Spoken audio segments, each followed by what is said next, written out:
लोक म्हणतात जाहिरात करणं म्हणजे फुकट पैसे वाया घालवणं आहे. पण खरं सांगू का?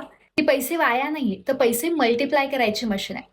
हो, आता हेच बघा ना, जर सपोज एखाद्या शेतकऱ्यानं बी पेरलंच नाहीये, तर पीक येणार आहे का? नाही ना. तसंच जाहिरात म्हणजे बी. आज जाहिरातीत थोडं गुंतवलं, तर उद्या ग्राहक, विक्री आणि नफा परत मिळणार आहे.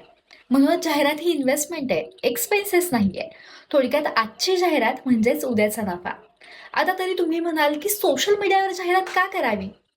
जर सपोज तुमचं बारामतीमध्ये शॉप असेल आणि तुम्ही तुमच्या जाहिरातीची रील जर सोशल मीडियावर पोस्ट केली, तर पुण्यातल्या ग्राहकांच्या सुद्धा तुम्हाला इन्क्वायरी येणार आहेत. म्हणजे बारामतीतल्या शॉपमध्ये बसून तुम्ही पुण्यातल्या ग्राहकांना सुद्धा तुमचं प्रोडक्ट सेल करू शकता. आणि हीच ॲडव्हर्टाईजची खरी ताकद आहे. आपण पाहत आहात ॲड्स फॉर बिझनेस ग्रोथची आजची ही पहिली सिरीज. उद्या दुसऱ्या भागात पुन्हा भेटूयात. तोपर्यंत नमस्कार.